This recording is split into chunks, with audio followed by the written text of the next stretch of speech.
Այվես համատեքստում Եվրոպայում, եվրոպական տարբեր հարթակներում Փաշինյանի խոսույթին անդրադառնալով խաղաղություն, փաստորեն ասում են կա, դուք ասում եք չկա, անեքսիա եւ այլն։ Ուրեմն միջև ձեր հարցին պատասխանելը հարգելի լրագրողներ, փաստացի ստացվում է մենք ունենք երկու իրականություն։ 2021 թվականի նոյեմբերի 26-ին ստեղծվեց Հայաստանի Հանրապետության եւ Ադրբեջանի Հանրապետության կառավարությունների միջև սահմանազատման հանձնաժողով։ Սահմանազատման հանձնաժողովի նպատակը բոլորս գիտենք, բայց ստացվում է, որ այս սահմանազատման հանձնաժողովին զուգահեռ կա մի այլ ստվերային, ներքին, հասարակությանը ոչ հայտնի հանձնաժողով, որը ինչ-ինչ պատճառներով եւ հիմնավորումներով կարողանում է Հայաստան-Ադրբեջան սահմանամերձ հատվածներում ամրապնդելի դիրքերը, որի մասին Հայաստանի Հանրապետության կառավարությունը ի սկզբանե նախընտրում է լռել, իսկ հիմա էլ, երբ որ պարոն Թաթյանի կողմից այս բացահայտումները արվեցին, իրանք հերքում են։ Այսինքն բանավոր պայմանավորվածությունները նկատի ունեք, բացի հանձնաժողովում քննարկվածը, այլ պայմանավորվածությունների հետևանքով են տեղի ունենում դրանք։ Եթե Հայաստանի Հանրապետության կառավարությունը չի բարձրաձայնում Ադրբեջանի զինուժի կողմից Հայաստանի սուվերեն տարածքում առաջխաղացումները, ինժեներական կահավորումները, բնականաբար մեր մոտ ստեղծում է տպավորություն եւ ենթադրություն, որ կա ինչ-ինչ պայմանավորվածություն, որի շրջանակներում այդ առաջխաղացումը տեղի է ունենում։ Հակառակ դեպքում ինչպես բացատրենք։ Այսինքն այս բացահայտումների շրջանակներում բազմաթիվ նաև լրատվական գործակալություններ, կազմակերպություններ լրատվիչ փորձաքննություն իրականացրեցին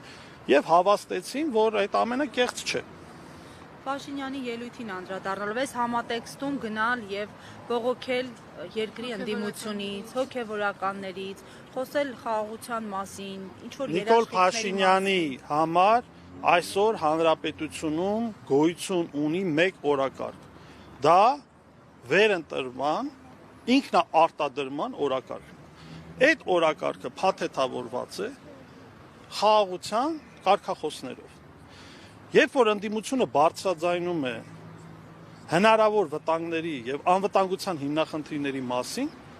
իշխանությունները հակադարձում են, որ ընդդիմությունը ռևանշիստ է, որ ընդդիմությունը ցանկանում է պատերազմ։ Քավլիցին ոչ մի երկրում, ոչ մի adekvat ընդդիմություն պատերազմ չի ցանկանում։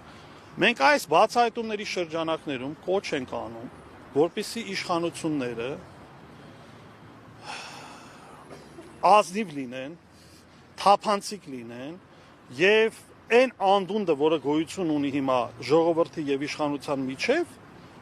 կարողանան հստակ արժևորել, հասկանալ, որ իրենք այլևս չեն վայելում համաժողովրդական վստահություն եւ 2021 թվականին այն ընտրազանգվածը, որը այս իշխանությունը տվել է վստահության քվե, այդ վստահության քվեն չի տվել, որ Հայաստանի Հանրապետության սուվերեն տարածքից 20,000 հեկտար լինի Ադրբեջանի վերահսկողության տակ, հիշում եք ընդդիմադիր շրջանում անդադ 800 հեկտար էին թմկարում, 20,000 հեկտար, դա մոտավորապես համահավասար է Երևանի մայրաքաղաքի տարածքին։ Այսօր դա գտնվում է ադրբեջանական զինուժի վերահսկողության ներքո։ Եվ այն թմկահարումները նաև, որ իշխանությունը ասում է, որ մենք ունենք խաղաղություն, եթե սահմաններին մենք հրանոթների ձայները չենք լսում, դա չի նշանակում, որ մենք խաղաղություն ունենք։ Հայաստանի Հանրապետությունը այսօր գտնվում է հիբրիդային պատերազմի թիրախում, եւ դա արտահայտվում է իշխանությունների կողմից եկեղեցու դեմ, պատմության դեմ, մեր ազգային ինքնության, մեր արժանապատվության դեմ տարվող պայքարում։ Եվ այս պարագայում ինչու ենք մենք այս հարցը բացատրում ձեր կողմից նաեւ ռետորական հարցադրում եղավ, որ հասարակությունը մատրիցայից դուրս գա եւ նայ իրականությանը։ Այսօր այո, ադրբեջանական զինուժը տակ պատերազմ չի վարում Հայաստանի Հանրապետության հետ։ Հո հիմա չի վարի։ Ինչու՞ում ստանում է։ Ասում է սահմանադրություն փոխեք։ Այս իշխանությունները ասում են կփոխենք։ Խնդրում ենք, թույլ տվեք մեզ հունիսի 7-ին վերընտրվենք, կփոխենք։ Ավելին, սահմանադրության փոփոխման հանձնաժողովը ստեղծված է, արդարադատության նախարարն էլ ասեց, որ ինքը գլխավորում է այդ հանձնաժողովը։ Իսկ ինչա լինելու այդ սահմանադրությունում, Արդեն բոլորս պատկերացնում ենք ոչ մի լավ բան։